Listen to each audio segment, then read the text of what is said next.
Iran বুঝে ফেলতেছে যে রাশিয়ার সহযোগিতার দরকার আছে, কারণ রাশিয়া হচ্ছে এখনকার আমেরিকাদের বিরুদ্ধে একটা সুপার পাওয়ার। এখন আমাদের 50টা পারমাণবিক অস্ত্র থাকার কথা ছিল, অ্যাটলিস্ট না থাকুক 5টা তো থাকার কথা ছিল। ওরা যদি আমাকে ত্যাগ করে রাখে আমিও ত্যাগ করে রাখতাম, এটা দুই বার লাগবে। নবী সাল্লাল্লাহু আলাইহি ওয়াসাল্লাম বলেই গিয়েছিলেন, সে জামানায় কাফের মুশরিকরা তোমাদেরকে এমনভাবে আঁকড়ে ধরবে, ঘিরে ধরবে, যেন দস্তরখানায় সবাই খাবার খেতে বসেছে। সাহাবীরা ওই যুগে বলছিলেন, ইয়া রাসূলুল্লাহ সাল্লাল্লাহু আলাইহি ওয়াসাল্লাম, আমরা কি ওই সময় সংখ্যায় কম হব? অবাক হয়েছিলেন তারা, কারণ ওই সময় তো ইসলামের বিজয়ের যুগ। আমাদের এইরকম অবস্থা হবে যেখানে আমরা 313 মিলে 1000 বদরে ঠেকাই দেই, 700 মিলে উহুদের 3000 ঠেকাই দিই, মোতাব যুদ্ধে আমরা কত 3000 নিয়ে 2 লাখকে ঠেকাই দেই। ওই মুসলমানদের এই অবস্থা হবে? সাহাবীরা বলছিলেন অবাক হয়ে। তখন নবীজি বলছেন, হ্যাঁ তোমাদের অবস্থা এরকম হবে, তোমরা সংখ্যায় হবা সমুদ্রের ফেনার মতো, কিন্তু দুইটা জিনিস তোমাদেরকে পেয়ে বসবে, এই দুইটার কারণে এই পরিণতি তোমাদের হবে। এটা আবরাহার যুগ না যে হস্তি বাহিনীকে ধ্বংস করার জন্যে তৈরন আবাবিল আসবে, এটা সেই যুগ নয়। এখন আবাবিল আপনাকেই হতে হবে, আমাকেই হতে হবে। কথা কি বুঝতে পারছেন?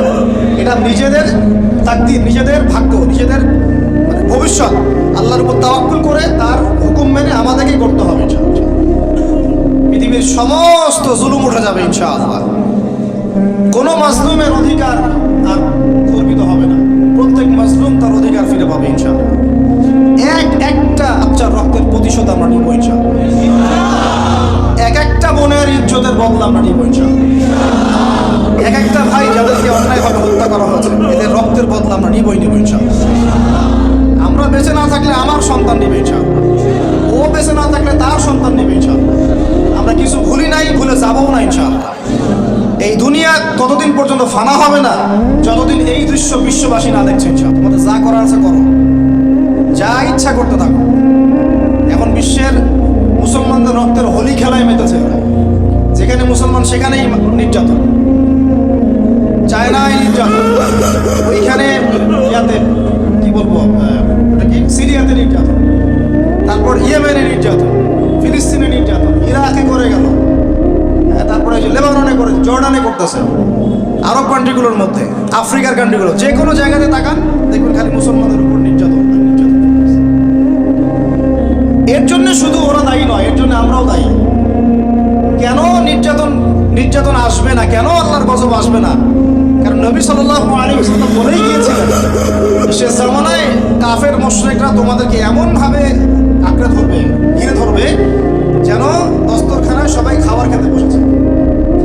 আমরা সবাই দস্তরখানায় খাবার খেতে বসে যেমন করে বসি একসাথে, ওইভাবে তোমাদের উপর আগ্রাসী হবে এরা। সাহাবীরা ওই যুগে বলছিলেন, ইয়া রাসূলুল্লাহ সাল্লাল্লাহু আলাইহি ওয়াসাল্লাম, আমরা কি ওই সময় সংখ্যায় কম হব? অবাক হয়েছিলেন তারা, কারণ ওই সময় তো ইসলামের বিজয়ের যুগ। আমাদের এইরকম অবস্থা হবে যেখানে আমরা 313 মিলে 1000 বদরে ঠেকাই দিই, 700 মিলে উহুদের 3000 ঠেকাই দিই, মোতাব যুদ্ধে আমরা কত 3000 নিয়ে 2 লাখকে ঠেকাই দিই। ওই মুসলমানদের এই অবস্থা হবে? সাহাবীরা বলছিলেন অবাক হয়ে। তখন নবীজি বলছেন, হ্যাঁ তোমাদের অবস্থা এরকম হবে, তোমরা সংখ্যায় হবা সমুদ্রের ফেনার মতো। সমুদ্রে দেখতে পারতেছে না, এখন খালি নাম কাও আসতে মুসলিম বাড়তেই আছে, বাড়তেই আছে, সমুদ্রের ফেনার মতো, কিন্তু দুইটা জিনিস তোমাদেরকে পেয়ে বসবে, এই দুইটার কারণেই।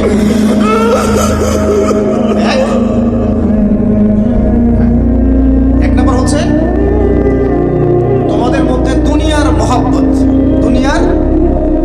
তোমাদেরকে পেয়ে বসবে, আর একটা আল ওয়াহান তোমাদেরকে ধরে ফেলবে। সাহাবীরা বলছে, ওয়াহান কি?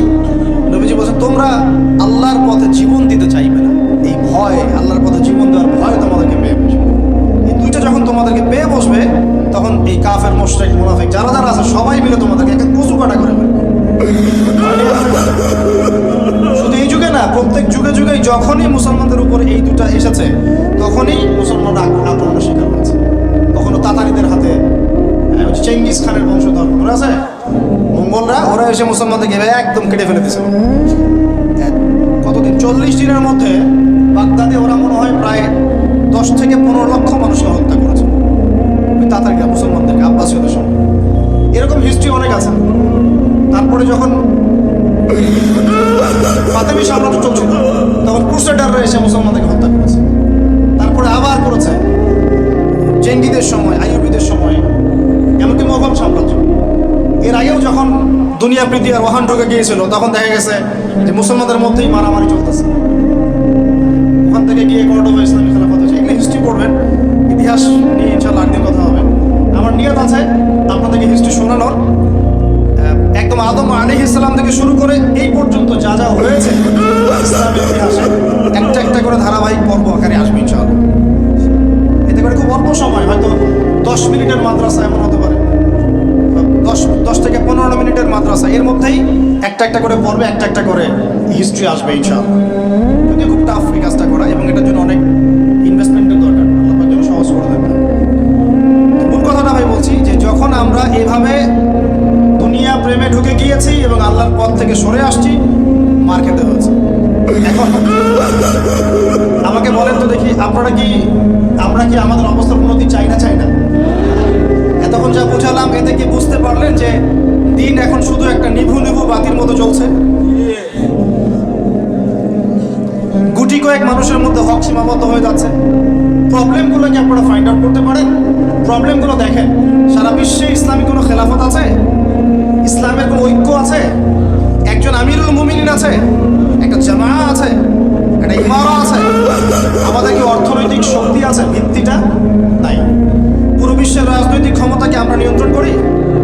পুরো বিশ্বের মিডিয়াগুলোকে আমাদের, এমনকি যেগুলোতে রেকর্ড করছেন যে ফোন আপনার হাতে, সেটাও তাদের। এটাও কাদের? তাদের। পুরো বিশ্বের যে ফিলোসফিক্যাল থটসগুলো আছে, দর্শন, এই দর্শনগুলো আমাদের চলছে না ওদের চলছে? সব পশ্চিমা দর্শন চলছে না? এই যে নাস্তিকতা, কাদের দর্শন? আমাদের। এই যে সেকুলার কনসেপ্ট, কাদের দর্শন? আমাদের দর্শন। এই যে সো কল্ড ডেমোক্রেসি, কাদের দর্শন? আমাদের। এই যে ন্যাশনালিজমে আমরা ভুগছি, সবাই জাতি চিন্তা করি, মানে ওই ইয়েমেনের একটা মুসলমান মরলে আমার লাগে না। কেন লাগে না? ও তো ইয়েমেনি, আমি তো বাংলাদেশি।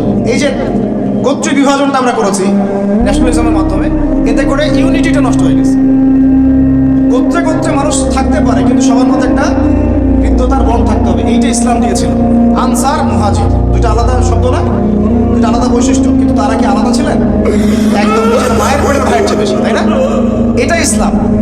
আর আমরা যদি বলি আনসার এক গ্রুপ, মুহাজির আর এক গ্রুপ, আনসারকে মারলে আমার কি, আমি তো মুহাজির, মুহাজিরকে মারলে আমার কি, আমি তো আনসার। এই কনসেপ্টটা হচ্ছে একটা ন্যাশনালিজম কনসেপ্ট। এই চলছে, দিয়ে দিল ফরাসি বিপ্লবের পর থেকে, 1789 সালের পর থেকে এগুলো আসছে।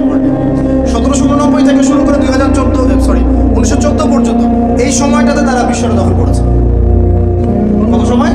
1789 থেকে 1914, এই যে সময়টুকু, এর মধ্যেই পশ্চিমারা বিশ্বটাকে দখল করেছে আবার নতুন করে। কোন জায়গা দখল করেছে? প্রথমে পলিটিক্স, প্রথম জায়গাটা কি?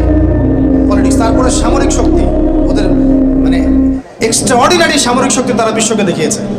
আপনি যত কথা বলেন, একদম পারমাণবিক বোম রেখে দিব, তাক করে